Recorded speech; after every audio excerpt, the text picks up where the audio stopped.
안녕하세요. 13주차 첫 번째 강의입니다.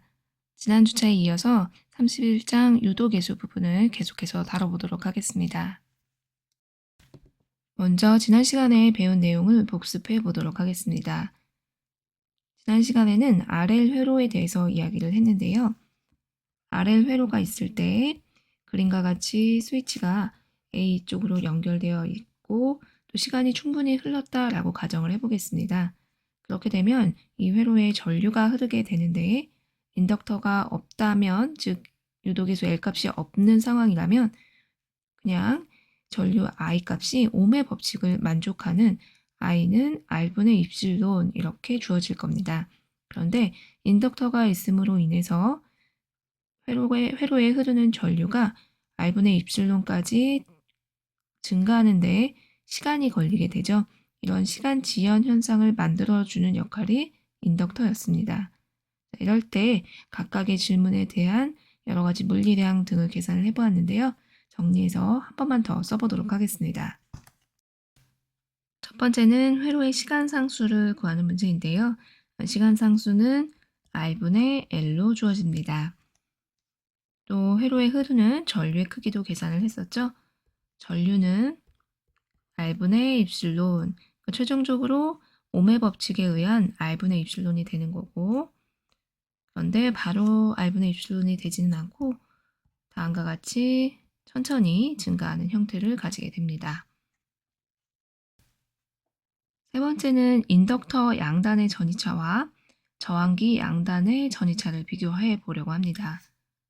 RL 회로에서 전류 값을 어떤 식으로 계산을 했는가 생각을 해보면 키르호프의 제2법칙, 전압법칙으로부터 계산을 했었죠. 이 부분을 다시 한번 써보면 입실론 마이너스 델타 VR 저항기 양단의 전이차죠. 그리고 마이너스 인덕터 양단의 전이차 이렇게 계산을 했었습니다. 저항기 양단의 전이차는 IR로 주어졌었고 그리고 인덕터 양단의 전이차는 L dt분의 di는 0 이렇게 해서 이 식을 해결해서 우리가 전류의 식을 찾아낼 수가 있었습니다. 세 번째 질문은 그러면 어떤 걸 묻는 걸까요? 이 두 번째 항의 크기와 이 세 번째 항의 크기가 얼마냐 이 전이차를 각각 구해봐라 라는 뜻이 되겠죠. 먼저 델타 VR을 계산해 볼까요? 델타 VR은 IR로 계산할 수 있을 거고 따라서 위에 전류의 크기에다가 R 값만 곱해주면 되겠네요. 입실론 1 마이너스 익스포넨셜 마이너스 타우분의 t 이렇게 주어지게 됩니다. 또 인덕터 양단의 전이차도 같이 계산을 해보면 인덕터 양단의 경우에는 미분을 한번 해줘야 되겠죠. L dt분의 di니까 R분의 입실론은 그대로 가져가고 1은 미분할 게 없고 익스포넨셜 마이너스 타우분의 t 이 부분만 미분하면 되고 마이너스가 두 번 들어가기 때문에 그 부분은 없어질 테니까 따라서 타우분의 1을 써주면 되겠죠. 타우분의 1은 L분의 R이 될 거고 익스포넨셜 마이너스 타우분의 t 이런 식이 되겠네요. L 지워지고 또 저항도 지워지니까 남는 건 입실론 곱하기 익스포넨셜 마이너스 타우분의 t 인덕터 양단의 전이차를 계산했습니다. 각각 저항 소자와 또 인덕터 소자 사이의 전이차를 한번 비교해 볼까요? 그래프로 비교를 해보도록 하겠습니다. 간략하게 그래프를 그려본다라고 하면 우선 저항기 양단의 전이차는 1-익스포넨셜 마이너스 t라는 항이니까 그래프의 형태가 이런 식으로 주어지겠죠. 어떤 특정 값에 수렴하는 형태로 다음과 같이 나타날 겁니다. 또 이 값은 입실론이 되겠죠. 지금 전이차를 y축에 표시를 하고 있고 x축이 시간이기 때문에 최대값은 입실론이 될 겁니다. 저항기 양단의 전이차를 계산하는 중이죠. 자, 그 다음에 인덕터 양단의 전이차를 표현해 보면 익스포넨셜 마이너스 함수이니까 이 경우에는 그냥 감소하는 형태가 되겠네요. 그래서 다음과 같이 감소하는 형태로 주어지게 됩니다. 델타 VL을 표현했고 위에는 델타 VR을 표현했습니다.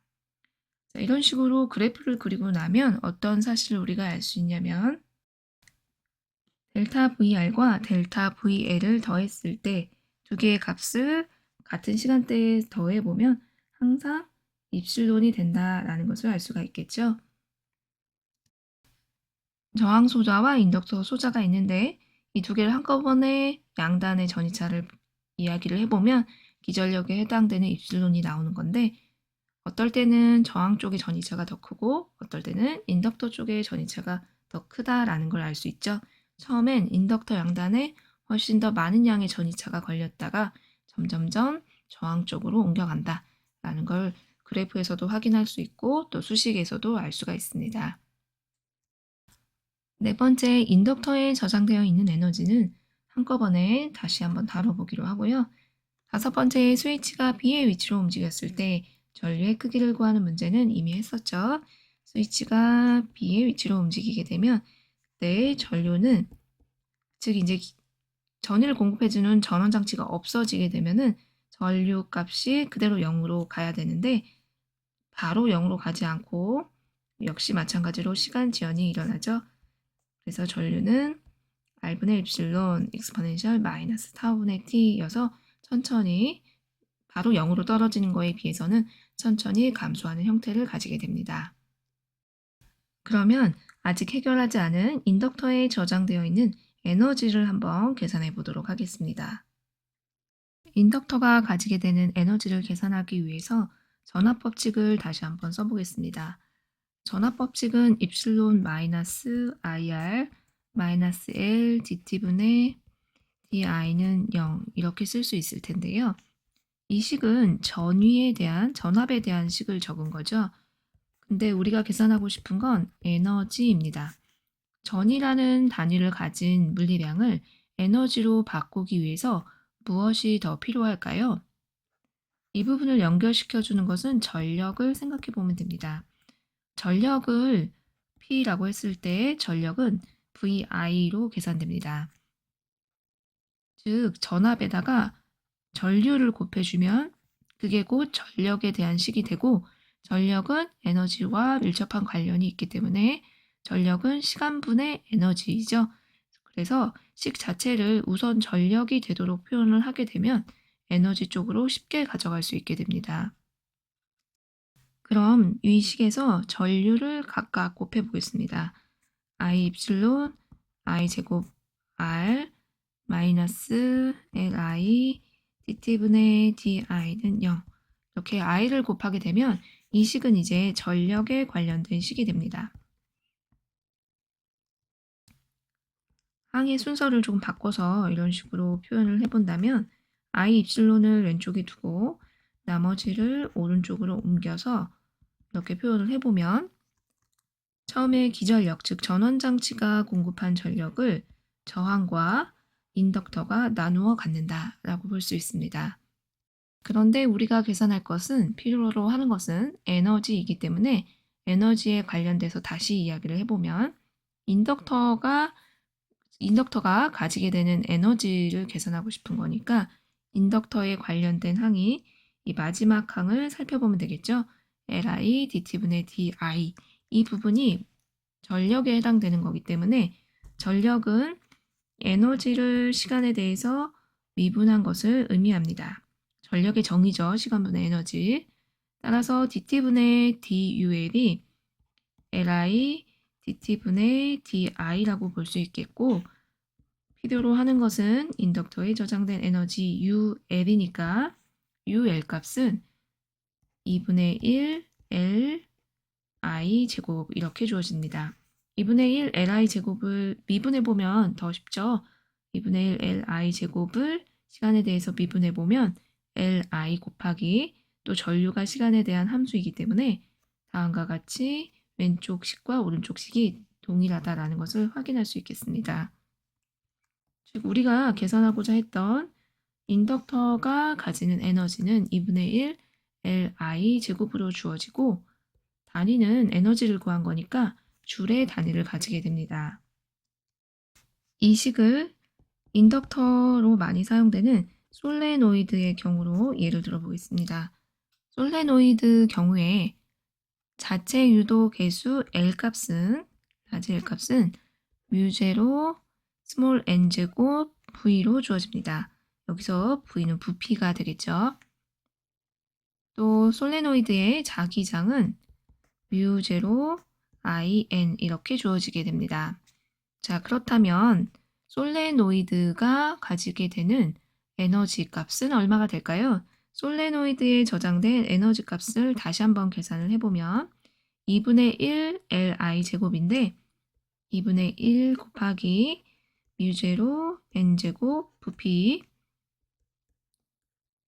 자체 유도 개수 값을 적어 주었죠. 자, 그 다음에 i의 제곱을 적을 거고 이때 이 i 솔레노이드에 흐르는 전류 값을 자기장으로 표현을 해보도록 하겠습니다. 솔레노이드의 자기장이 뮤제로 in이니까 i 값은 뮤제로 n분의 자기장 이렇게 표현될 수 있겠네요. 그래서 i제곱 대신에 뮤제로 n분의 b의 제곱 이렇게 표현을 하고 정리를 해보면 2뮤제로 b제곱의 부피를 곱한 값 이렇게 인덕터에 그리고 인덕터와 솔레노이드 경우에 에너지는 다음과 같이 표현이 됩니다. 조금 더 정리를 할 수도 있는데요. 지금 부피가 곱해져 있는데 만약 전체 인덕터에 저장된 에너지를 부피로 나누었다라고 가정을 해보겠습니다. 부피분의 에너지라는 식이 되었는데요. 이 식은 다시 말해서 에너지 밀도라고 표현할 수 있을 겁니다. 부피분의 에너지이기 때문에 스몰 u로 써서 이 부분을 에너지 밀도로 표현해 보겠습니다. 자, 에너지 밀도 값은 그럼 얼마가 된다라고 볼 수 있냐면 에너지 밀도 값은 부피로 나눠줬으니까 2뮤 제로분의 b제곱 다음과 같은 형태가 되어지겠죠. 어떤 인덕터가 있을 때 그 인덕터가 솔레노이드 형태일 때 이 솔레노이드가 가지고 있는 에너지의 밀도, 즉 단위 부피당 저장할 수 있는 에너지는 2뮤 제로분의 b제곱으로서 에너지 밀도 값은 자기장의 제곱에 비례하는 형태를 가지게 되는 거죠. 즉 인덕터가 있는데 단위 부피당 인덕터는 정확하게 이 인덕터에 전류가 흐르고 있다라고 하면 전류가 만들어내는 자기장의 제곱에 비례하는 에너지를 가지게 됩니다. 그래서 인덕터에 저장된 에너지를 우리가 자기장 내의 에너지 이런 식으로 이야기를 하기도 하죠. 같은 표현이다라고 보면 되는데요. 인덕터가 가진 에너지, 자기장 내의 에너지, 동일한 표현이라고 보면 되겠습니다. 저는 지금 에너지 밀도 값을 계산할 때 솔레노이드를 이용해서 에너지 밀도가 자기장의 제곱에 비례하는 형태가 된다라는 것을 구했지만 꼭 솔레노이드가 아니더라도 자기장이 형성되는 곳에서는 동일하게 적용이 됩니다. 이렇게 해서 인덕터에 저장하는 에너지까지 모두 계산을 해보았습니다. 이번에는 예전에 배웠던 RC 회로와 지금 배우고 있는 RL 회로의 여러 가지 물리량을 서로 비교해서 간략하게 살펴보겠습니다. RC 회로와 RL 회로는 서로 닮은 점이 많이 있는데요. RC 회로와 RL 회로에서 각각 우리가 계산을 했던 여러 가지 물리량을 비교해서 써보도록 하겠습니다. 첫 번째로 써볼 내용은 축전기라고 하는 소자는 전기 용량 값을 가지게 되는데 전기 용량 값은 V분의 Q로 주어지게 됩니다. 단위는 페럿이죠. 또 이거와 대응되는 역할을 하는 게 RL 회로에서는 인덕터라고 볼 수 있습니다. 인덕터라는 소자는 인덕턴스 L값을 가지게 되고 이 L값은 전류분의 가문수 곱하기 자기 선속 이런 식으로 주어진다라고 제일 처음에 배웠었죠. 단위는 헨리라는 단위를 가지게 됩니다. 또 각각 에너지를 계산을 해보았는데요. 에너지 값은 전기 용량 C값을 가지는 RC 회로의 에너지 값은 전기장에 비례하기 때문에 U2로 표현을 해볼 거고, 또 대응되는 RL 회로에서 에너지는 전체 에너지를 UB로 표현하도록 하겠습니다. U2 값은 2분의 1 CV 제곱으로 주어졌었고, 또 UB 인덕터가 저장하는 에너지는 2분의 1 LI 제곱 이런 식으로 주어집니다. 다음 에너지 밀도를 표현해 볼 수 있는데요. 에너지 밀도 값은 2분의 1 입실론 제로 2제곱, 또 RL 회로에서는 자기장에 비례하는 값을 가지죠. 2 뮤 제로분의 1 B 제곱 이렇게 주어집니다. 그래서 우리가 이 에너지를 보고 에너지에 나온 결과를 보고 축전기는 전기장을 저장하는 장치라고 이야기하고 인덕터는 자기장을 저장하는 장치 이렇게 이야기하기도 합니다. 또 에너지의 단위는 각각 동일하게 줄의 단위를 가질 거고 에너지 밀도는 부피분의 에너지이기 때문에 줄퍼 세제곱미터 양쪽 똑같이 에너지 밀도의 단위를 적어줄 수 있겠습니다. 또 그 다음에 비교할 수 있는 건 시간 상수인데요. 축전기에서 나타내는 시간 상수 값은 RC로 주어졌고 인덕터에서 나타나는 시간 상수 값은 R분의 L로 주어졌습니다. 둘 다 초의 단위를 가지죠. 이런 식으로 RC 회로와 RL 회로는 굉장히 닮았는데요. 전류도 계산을 해보면 물론 충전 중이냐 방전 중이냐 또 RL 회로 같은 경우엔 스위치가 닫히는 순간인지 또 열리는 상황인지에 따라서 전류의 형태가 다르게 나타나긴 하지만 이들 둘 다 전류의 식을 써보면 1 익스포넨셜 타우분의 t의 형태 또는 익스포넨셜 타우분의 t의 형태를 가지게 됩니다. 1 익스포넨셜 타우분의 t를 그래프로 그려보면 다음과 같이 점점 커지면서 또 유한한 수렴하는 어떤 값이 존재하게 되죠. 또 상황에 따라서 이 수렴값이 얼마인지를 각각 결정을 해주면 되고 또 익스포넨셜 타우분의 t는 반대로 감소하는 형태가 되죠. 그래서 점점 0으로 가게 되는데요. 역시 방전 중이라던가 또 스위치가 열려서 더 이상 전류가 흐르지 않을 때의 상황에 가깝다라고 보면 되겠습니다. LC 회로는 다음과 같은 구조로 살펴보겠습니다. 먼저 스위치를 A 쪽에 연결을 할 거고 스위치가 A에 연결되어 있으면 전지와 축전기만 연결된 상황이 되겠죠. 또 회로의 저항은 다 무시할 거기 때문에 이 전지는 전부 축전기를 충전하는 데 사용이 되겠죠. 이렇게 해서 스위치를 A에 둔 상황에서 축전기가 완전히 충전되었다 라고 가정을 해보겠습니다. 완전히 충전되었을 때 전하량 값은 Q 최대값 이렇게 표현을 할 거고 라지 Q를 사용을 해서 같은 의미로 사용을 해보겠습니다. 그런 다음에 이제부터 새롭게 다시 시간이 0일 때 스위치를 B로 옮겨놨다라고 가정을 하겠습니다. 그래서 시간이 0일 때 스위치가 B로 옮겨지면 어떤 회로가 구성이 되느냐면 LC 회로가 구성이 됩니다. 이 LC 회로가 구성이 된 이후부터 전류값이 회로에 어떤 식으로 흐르게 되는지 이 부분을 살펴보려고 합니다. 전류를 계산하기 위해서 전압 법칙을 써보겠습니다. 먼저 축전기에 대해서 써보면 Q는 CV니까 C분의 Q를 써주면 되는데 이때 축전기에 있는 전하는 더 이상 전지와 연결되어 있지 않기 때문에 시간에 대해서 변하는 값을 가질 겁니다. 그 다음 전압 법칙에 대한 식은 인덕터에 대해서 써야 되겠죠. 인덕터 부분은 L 곱하기 dt분의 di로 표현해 주면 됩니다. 다음은 부호를 생각해 주어야 하는데요. 부호 부분은 둘 다 플러스를 써주시면 됩니다. 전지가 아니기 때문에 이 회로에 에너지를 공급하는 장치가 아니기 때문에 이 둘의 부호는 같아질 텐데요.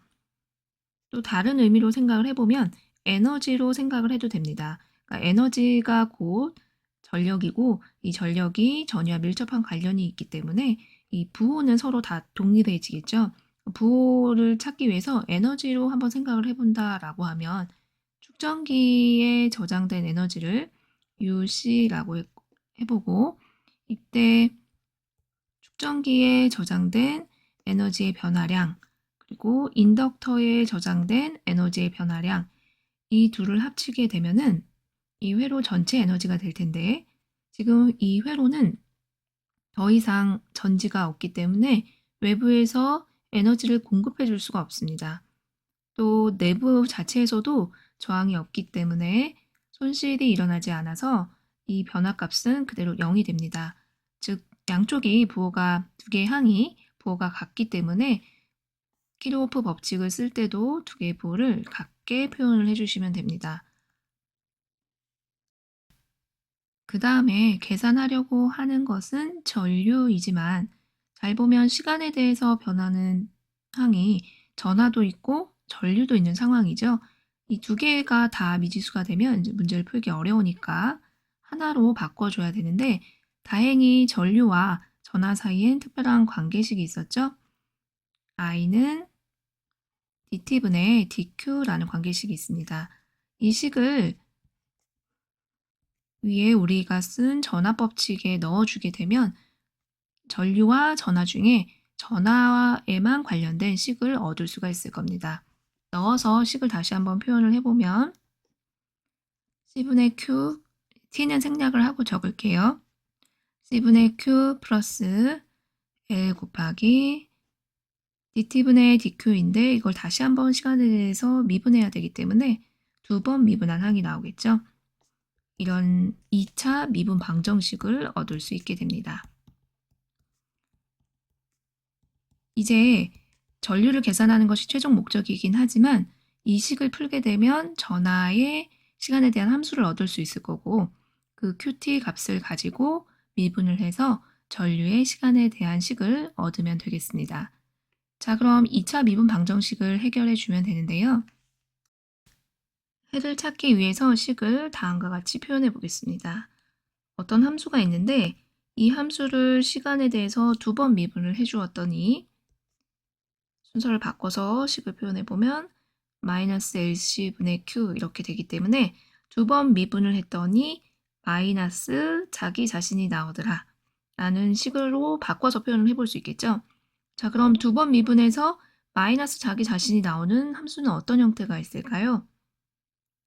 저 바로 삼각함수가 있을 수 있습니다. 그러니까 사인 함수나 코사인 함수로 적어주면 되는데요.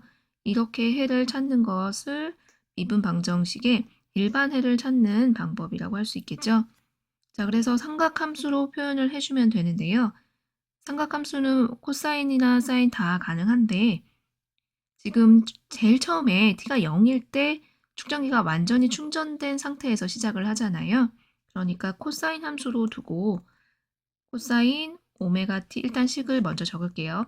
오메가 t 플러스 파이 이렇게 두었을 때 만약 파이가 0이 되면 그리고 시간이 0일 때 코사인 값이 1이 되는데 이때 시간이 0일 때 최대값을 가지도록 즉 완전히 충전된 상태에서 시작을 하니까 이렇게 q의 최대값이 앞에 나올 수 있도록 코사인 함수를 선택해 보도록 하겠습니다. 그러니까 사인 0은 그냥 0의 값을 가지니까 코사인 0은 1이 될 수 있어서 조금 더 식을 간단하게 표현할 수 있겠죠.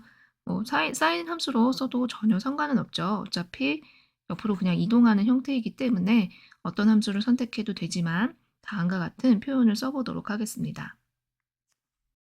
일단 해를 적긴 했는데 그 안에 보면 코사인 함수 안에 보면 오메가 값이 존재하죠.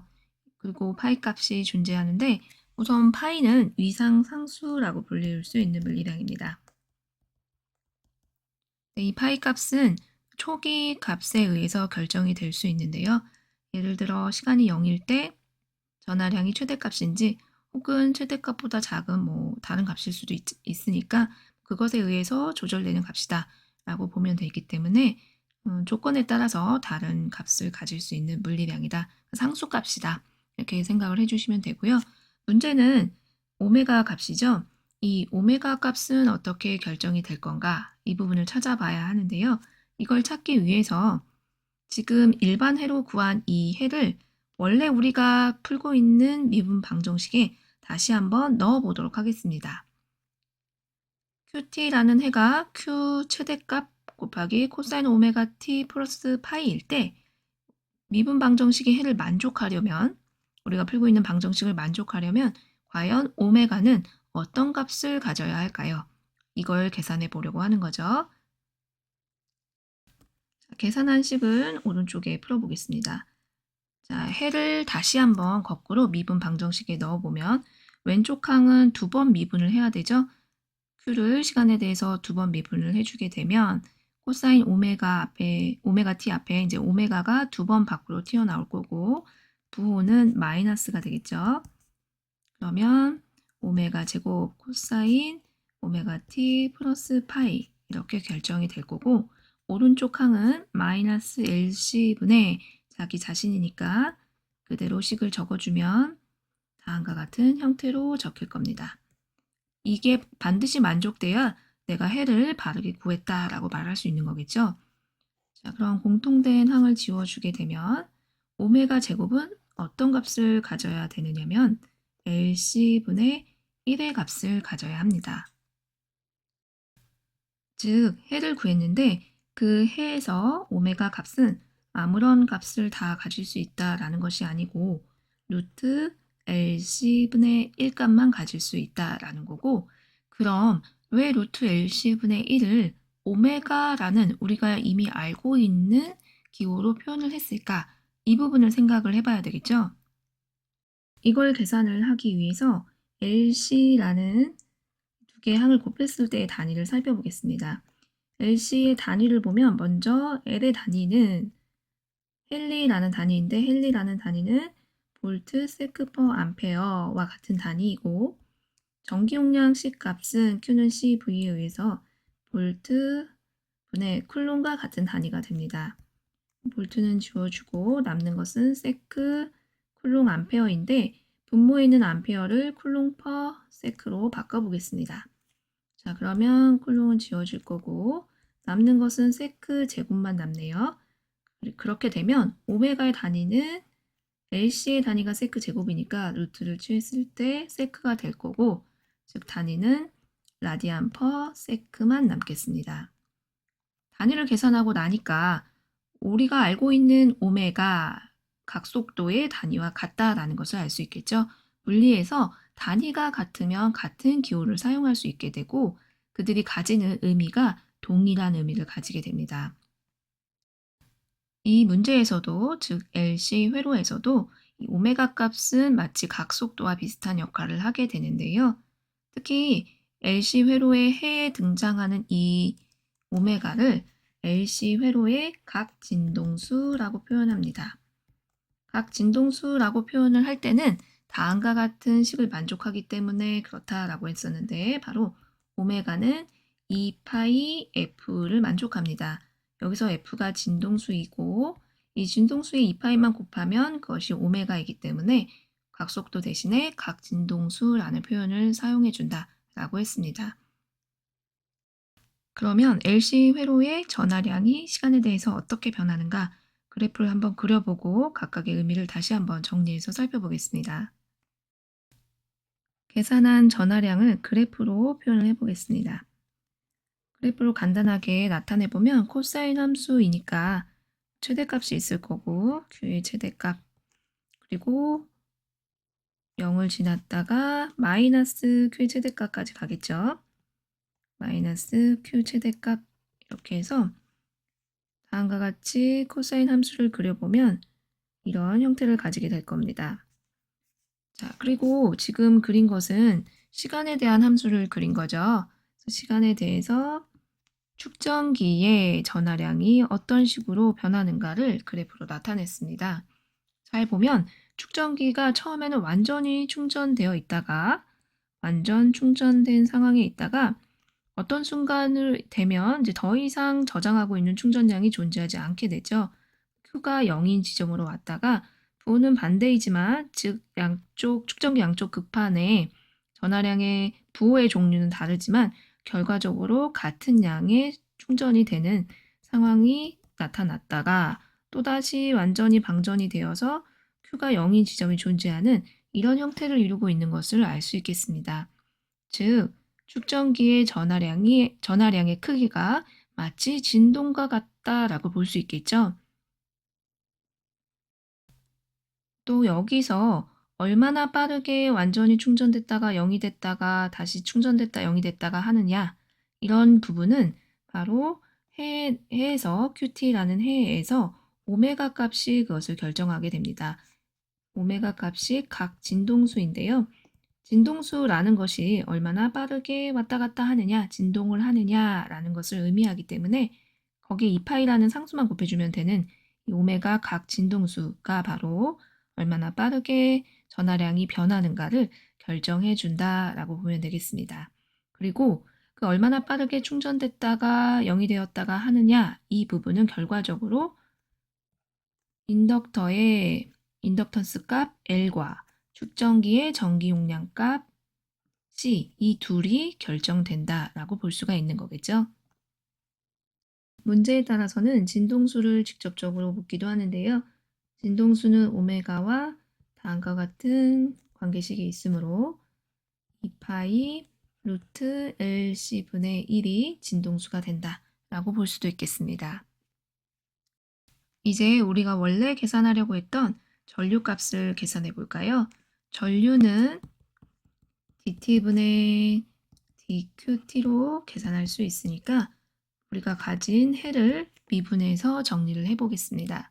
코사인 함수를 미분하면 마이너스 사인 함수가 될 거고 오메가가 한번 튀어나올 테니까 오메가 q 사인 오메가 t 플러스 파이, 이렇게 미분된 결과를 얻을 수 있습니다. 또 오메가 곱하기 q라는 값은 전류가 가질 수 있는 최대값이라고 할 수 있겠죠. 오메가 q의 최대값 또는 오메가 대신에 루트 LC분의 1을 써서 루트 LC분의 1 q의 최대값, 이런 식으로 전류의 최대값도 계산을 해볼 수 있습니다. 전류도 그래프를 그려볼 수 있는데요. 전하량과 마찬가지로 다음과 같은 형태로 그래프를 그려보겠습니다. 전류는 마이너스 사인 함수를 그려주면 되는데 역시 전하량과 마찬가지로 마이너스 i의 최대값에서 플러스 i의 최대값까지 진동하는 형태가 나타날 거고 시간이 0일 때 전류는 0이겠죠. 사인 함수니까. 위상값 파이는 0으로 가정하고 그래프를 그렸다라고 생각을 하면 0에서 출발을 하면 될 거고 또 축전기의 전하량과 밀접한 관련이 있겠죠. Q가 0일 때, 즉 코사인 값이 0일 때 사인 값은 최대값을 가져야 할 테니까 정리를 해서 그려보면 다음과 같은 형태로 그릴 수가 있을 겁니다. 이런 식으로 그림을 그리고 나면 전하량과 전류값 사이에 위상차가 존재한다라는 것을 알 수 있을 거고 얼마만큼의 위상 차이가 존재하느냐면 2분의 파이만큼 존재한다라는 것을 알 수 있습니다. 즉 전류 그래프를 90도만큼 2분의 파이만큼 옆으로 이동시키면 이 둘은 서로 같은 그래프를 가지게 된다. 다른 말로 하면 위상 차이가 존재한다라는 것을 알 수 있을 거고 전하량이나 전류는 진동하는 형태를 지니고 있습니다. 이렇게 진동하는 형태의 물리량은 주기를 가진다라는 말로 바꿔서 이야기할 수 있겠죠. 자신의 원래 물리량으로 되돌아오는데 걸리는 시간을 주기라고 표현할 수 있을 겁니다. 그래프에 표현을 해보면 결국 주기는 이 부분에 해당이 될 거고 주기의 절반이 2분의 t 또 4분의 t인 지점 등 이렇게 주기에 관련해서 식을 표현을 해볼 수도 있을 겁니다. 그리고 주기는 진동수와 밀접한 관련이 있기 때문에 진동수의 역수가 주기이죠. 그래서 주기와 오메가 사이의 관계도 나타낼 수 있겠습니다. 정리해서 이들 사이의 관계를 한꺼번에 표현을 해보면 F는 결과적으로 주기분의 1이고 또 F는 2파이분의 오메가이기 때문에 주기는 이라는 입장으로 표현을 했을 때 주기는 오메가분의 2파이 이런 식으로도 나타낼 수 있습니다. 이렇게 해서 각각 전하량과 전류에 대한 해를 써보았는데요.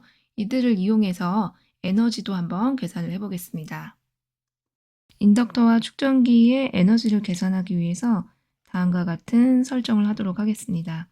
회로의 시간이 0일 때 전하량은 최대값을 가지고 있었고 물론 이때 전류는 아직 흐르지 않은 상태다 라고 가정을 하겠습니다. 또한 이러한 해는 삼각함수로 주어지게 되는데 이때 위상은 0으로 두도록 하고 이럴 경우에 전하량 QT 값은 라지 Q는 Q의 최대값을 의미합니다. Q 코사인 오메가 T로 주어지고 전류 값은 마이너스 오메가 Q 사인 오메가 T로 주어졌을 때 이때 각각 축전기의 에너지를 계산해 보도록 하겠습니다.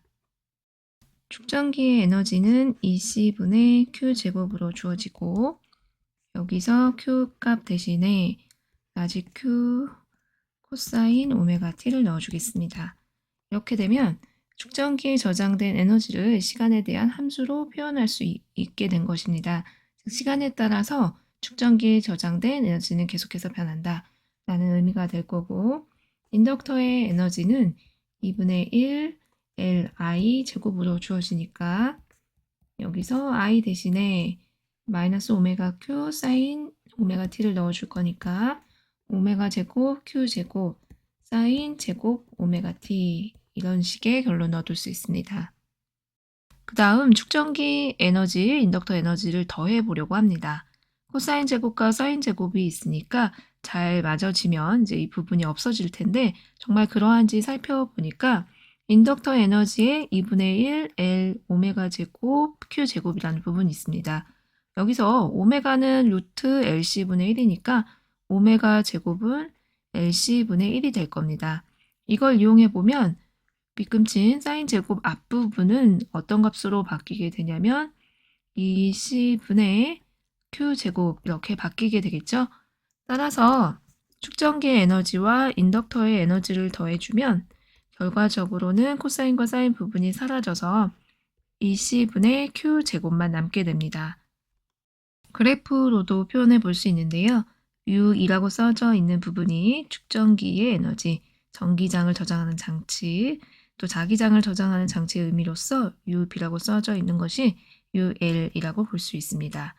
이 두 개는 각각 코사인 제곱함수와 사인 제곱함수로 주어지게 되는데 즉 그래프를 그렸을 때 위상 차이가 존재하죠. 서로 최대가 되는 지점이 조금씩 차이가 나고 있습니다. 그런데 이 두 개의 값을 더했을 때는 동일한 값을 가지게 되는데요. 아래쪽에 표시를 해보면 두 에너지를 더하게 되면 항상 이러한 값을 가지게 됩니다. 빨간색 선으로 그려진 부분인데요. 두 개를 더한 값은 2C분의 Q 제곱으로서 늘 상수 값을 가지게 되죠. 또 이 값은 2분의 1 Li 제곱 이때 라지 I로 표현한 건 전류의 최대값을 말합니다. 이 값과 항상 같아지게 됩니다. 전류의 최대값이 앞에서 계산을 했었는데 언제나 전류의 최대값은 오메가 Q가 되고 또 이 I의 제곱이기 때문에 오메가 제곱 Q 제곱이 되고 이게 20분의 Q 제곱과 같다라는 것은 조금 전에 계산을 해봤기 때문에 이 내용들은 전부 같은 내용이 되겠습니다. 자, 이렇게 축전기하고 인덕터가 들어있는 회로에서 각각이 저장하고 있는 에너지를 더하면 동일한 값을 가지게 된다라는 것을 그래프로 보여준 건데 어떻게 보면 굉장히 당연한 이야기가 되겠죠. 회로에 에너지를 공급해주는 장치도 없고 또 손실되는 부분도 없다라고 가정을 했기 때문에 항상 동일한 에너지를 가진다. 이렇게 기억을 해주시면 되겠습니다. 이번에는 LC 회로를 역학적인 현상 중의 하나인 용수철의 진동과 비교를 해보려고 합니다. 용수철의 진동과 LC 회로가 전혀 관련이 없어 보이는데 왜 이 두 가지를 비교하냐면 LC 회로의 핵심 중에 하나가 이 전하량이 진동하는 형태를 지닌다는 거, 또 전류값도 마찬가지로 진동하는 형태를 지닌다는 겁니다. 실제로 LC 회로와 용수철의 진동에서 물체의 위치 변화를 계산하는 방법은 굉장히 비슷한 유형을 가지게 됩니다. 둘 다 2차 미분 방정식을 풀어서 해를 얻을 수가 있는데요. 그래서 LC 회로와 용수철의 진동은 서로 비교하기에 굉장히 좋은 현상이라고 볼 수 있습니다. 제일 첫 번째 상황부터 살펴볼 텐데요. 첫 번째는 축전기가 완충되어 있는 또는 시간이 0일 때의 상황을 보통 첫 번째 상황으로 볼 수가 있습니다. 시간이 0일 때 축전기의 전하량이 가장 많이 차여 있는 상태이기 때문에 인덕터의 에너지는 없고, 이제 왼쪽에 파란색으로 표시된 부분이 인덕터 에너지, 주황색으로 표시한 부분이 축전기의 에너지가 되겠습니다. 그리고 이 두 에너지를, 인덕터와 축전기 에너지를 더한 전체 에너지를 마지막 빨간색 부분에 표시를 해주었는데요. 자, 이럴 때 축전기가 완충되어 있으니까 당연히 축전기 쪽에만 가장 많은 에너지가 차져 있어서 100% 축전기의 에너지가 꽉 차 있는 모습을 용수철의 진동에서는 어떤 상황으로 볼 수가 있냐면, 질량이 m인 물체가 있는데 이 질량 m인 물체를 평형점, 가운데가 평형점인데요. 평형점에서 예를 들어 거리가 A만큼, 라지 A만큼 떨어진 위치라고 했을 때 A만큼 떨어진 곳에서 내가 이 m의 물체를 잡고 있다. 이때 상황이 바로 축전기가 완충된 상황이라고 볼 수가 있습니다. 그렇다면 질량이 m의 물체를 A만큼 떨어진 곳에 이렇게 속도가 0이 되도록 잡고 있을 때 이 물체는 어떤 에너지를 가지게 되느냐, 기억을 좀 되돌려 보면 역학에서 배운 부분이죠. 용수철을 변형시켰기 때문에 이 용수철의 에너지, 변형된 길이만큼의 에너지가 이 물체의 에너지로 저장이 되게 됩니다. 자, 그래서 시간이 0일 때 축전기만 에너지를 가지게 되고, 이 C분의 Q의 최대값의 제곱, 그리고 이것은 전체 에너지 U라고 볼 수가 있습니다. 자, 두 번째 상황으로 가보겠습니다. 전하가 계속 이동을 하게 되면서 전류가 흐르게 되는데요. 어떻게 보면 이런 상황은 이제 방전이 시작되었다, 방전 중의 상황으로 볼 수가 있겠죠. 전하는 점점 없어지게 되고 결과적으로 방전이 완전히 방전이 되어서 완전히 방전된 상태, 즉 Q가 0인 상태에 도달을 했다라고 가정을 하게 되면 더 이상 축전기엔 에너지가 존재하지 않고 인덕터에만 에너지가 존재하게 됩니다. 축전기 에너지가 전부 인덕터로 간 상황인데요. 이때는 용수철 진동의 입장에서 보면은 질량이 m인 물체가 평형 위치에 있을 때입니다.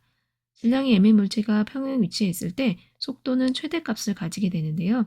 이때 이 속도가 회로에서는 전류와 비교를 할 수가 있겠습니다.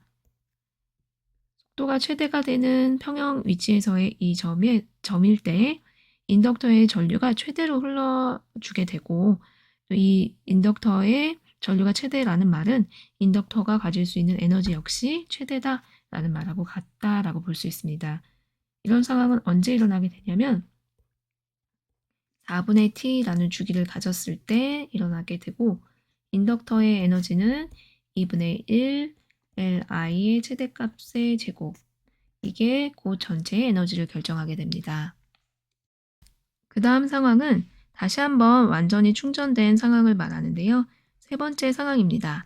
다만 아까는 전하에 저장된 각 극판마다 극성이 이제 반대가 됐다라고 볼 수가 있는데요.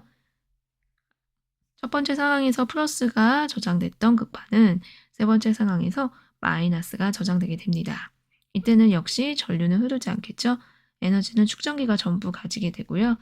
이 상황은 질량의 m의 물체가 안쪽으로 A만큼, 진폭 A만큼 안쪽으로 용수철을 밀면서 들어갔을 상황. 하지만 이보다 더 안으로 들어갈 수는 없는 상황이 되겠죠.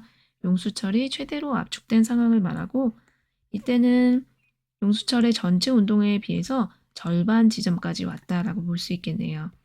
또 에너지는 축전기만 가지고 있으니까 축전기 에너지 EC분의 Q제곱, 이게 전체 에너지가 됩니다.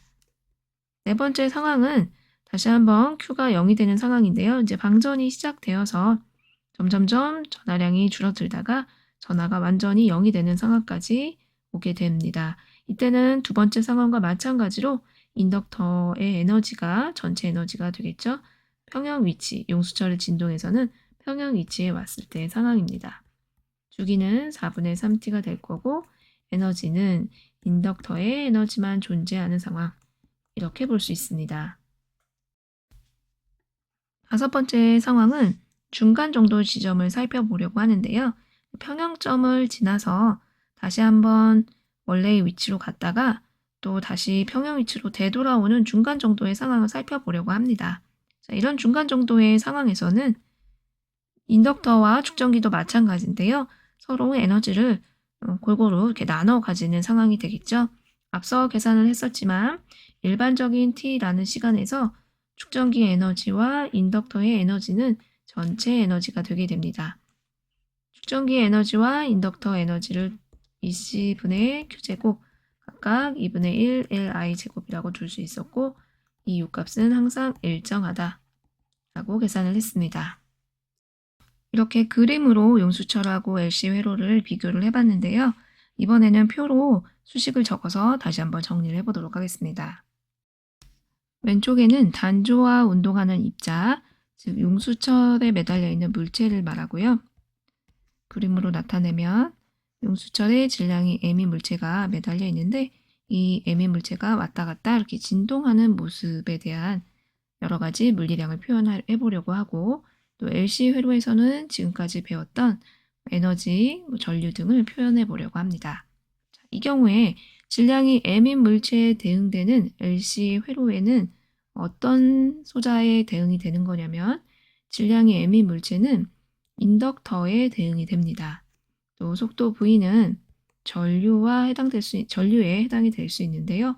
앞에서 그림을 통해서 봤을 때 M과 L이 서로 잘 연결이 되어지고 V와 I가 서로 같은 역할을 한다는 것을 다시 한번 확인할 수 있습니다. 그런데 수식으로 이야기하면 조금 더 명확하게 표현이 가능합니다. 먼저 운동 에너지를 표현해 볼 텐데요. 이 운동 에너지는 2분의 1 mv 제곱 이렇게 용수철의 운동 에너지를 이야기해 볼 수 있습니다. 이걸 무엇하고 비교를 해보려고 하냐면 인덕터에 저장된 에너지랑 비교를 해보려고 합니다. 인덕터에 저장된 에너지 UL 또는 UB라고 표현을 해도 되겠죠. 이 값은 2분의 1 Li 제곱 이렇게 주어집니다. 즉 M과 L이 대응 관계에 있고 V와 I가 대응 관계에 있는 상황입니다. 또 위치 에너지도 이야기해 볼 수 있는데요. 위치 에너지라는 것은 용수철이 가진 에너지를 말하죠. 2분의 1 kx 제곱 용수철에 매달린 물체의 위치 에너지, 이것은 LC 회로의 축전기에 저장된 에너지와 서로 대응 관계에 있다라고 볼 수 있습니다. 축전기에 저장된 에너지는 여러 가지 표현을 쓸 수 있지만 그 중에서 EC분의 Q 제곱을 쓰면 서로 비교하기가 좋을 것 같습니다. 여기서 용수철의 변화된 길이 X는 Q에 대응이 되고 축전기에 저장된 전하량 Q에 대응이 되고요. K 용수철 상수값은 C분의 1에 대응이 된다라고 보면 두 개의 서로를 좀 정확하게 비교를 할 수 있을 것 같습니다. 또 에너지 보존 법칙도 써볼 텐데요.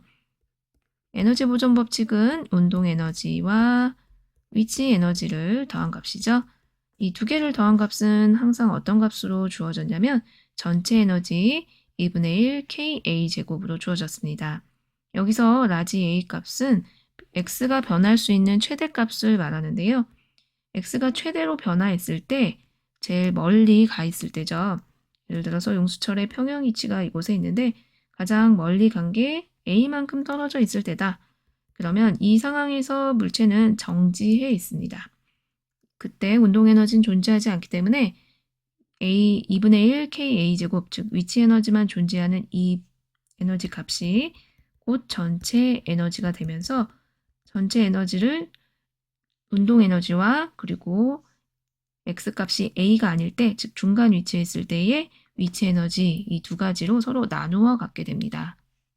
또 위치 에너지가 0인 순간에는 즉 평형 위치에 있는 순간에는 운동 에너지만 존재하겠죠. 그때의 운동 에너지가 최대값을 가질 거고, 즉 평형 위치에서 질량이 m인 물체는 최대 속도를 가지게 됩니다.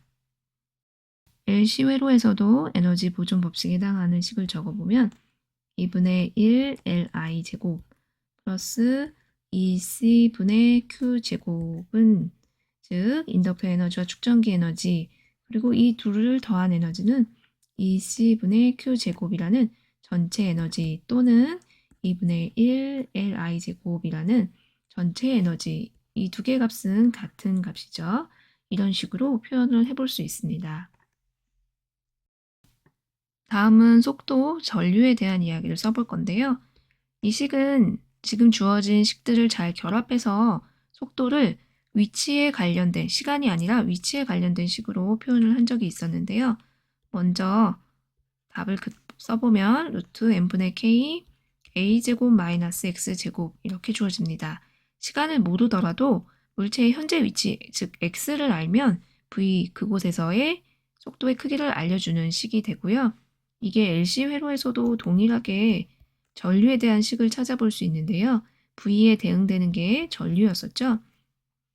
전류에 대한 식도 똑같이 써볼 수가 있는데 플러스 마이너스 루트 LC분의 1 루트 Q의 최대값 라지 Q의 제곱 마이너스 스몰 Q의 제곱, 이런 식으로 표현할 수 있습니다.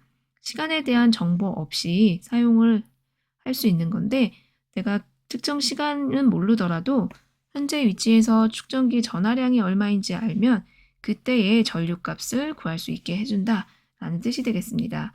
결과적으로 이 전류를 시간에 대한 식이 아닌 Q, 스몰 q, 축전기 현재 저장된 전하량에 대해서 표현을 해준 건데, 이 식은 뒤에서 다시 한번 유도를 해보도록 하겠습니다.